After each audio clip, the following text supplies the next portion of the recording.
तुम्ही पाकिस्तानची विज्ञानाची पुस्तकं बघा. ज्या दिवशी तुम्हाला वाटेल की आज मूड ऑफ आहे आणि मनोरंजनाची गरज आहे, त्यावेळी तुम्ही जाऊन बघा की पाकिस्तानात ते मुलांना विज्ञानाच्या नावाखाली काय शिकवतायत आणि ज्याच्याकडे विज्ञान नाही तो लढाया तरी जिंकेल का?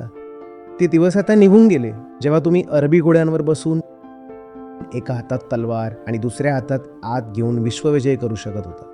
आता तर ज्याच्याकडे ज्ञान असेल, विज्ञान असेल, तोच युद्धातही जिंकेल. आणि विज्ञानात तुम्ही कुठे आहात सांगा?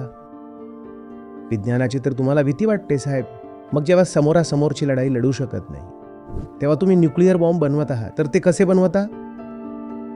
दुसऱ्या कुणाचं तरी न्यूक्लिअर सिक्रेट चोरून किंवा जे रोग स्टेट्स आहेत जसे की उत्तर कोरिया, त्यांना लाच देऊन स्वतःची इतकी वाईट अवस्था करून घेतली आहे आणि म्हणतात की आमची वाईट अवस्था आहे तर आता तुमची वाईट अवस्था करू. याला धर्म पंथ तर म्हणत नाही, स्वतःचंही नाव खराब करता आणि धर्माचं सुद्धा नाव खराब करता.